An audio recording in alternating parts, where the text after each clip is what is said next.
నమస్కారం ఈటీవీ 360కి స్వాగతం ముందుగా ప్రధాన అంశాలు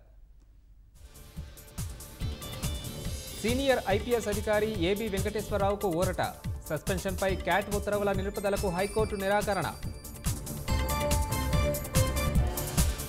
వైకాపా పాలనలో తీతీదే అవినీతిమయమైందన్న ఆనం రమణారెడ్డి కూటమి ప్రభుత్వం ఏర్పడగానే విచారణ జరిపిస్తామని హెచ్చరిక ఓటమి భయంతో వైకాపా దాడులు చేసే అవకాశముందన్న నాగబాబు కవ్వింపు చర్యలకు ప్రతిస్పందించొద్దని నేతలకు పిలుపు కుప్పంలో మాజీ ఎంపీటీసీపై వైకాపా మోకల దాడి తెలుగుదేశానికి ఓటు వేసినందుకే కొట్టారన్న బాధితులు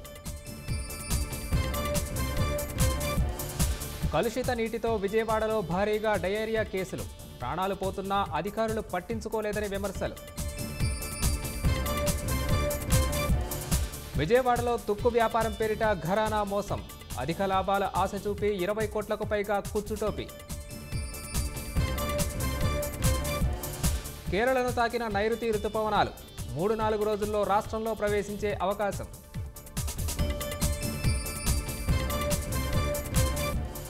అగ్నిబాన్ రాకెట్ ప్రయోగం విజయవంతమైందన్న ఇస్రో ప్రపంచ అంతరిక్ష మార్కెట్లను ఒడిసిపట్టేలా భారత్ ముందడుగు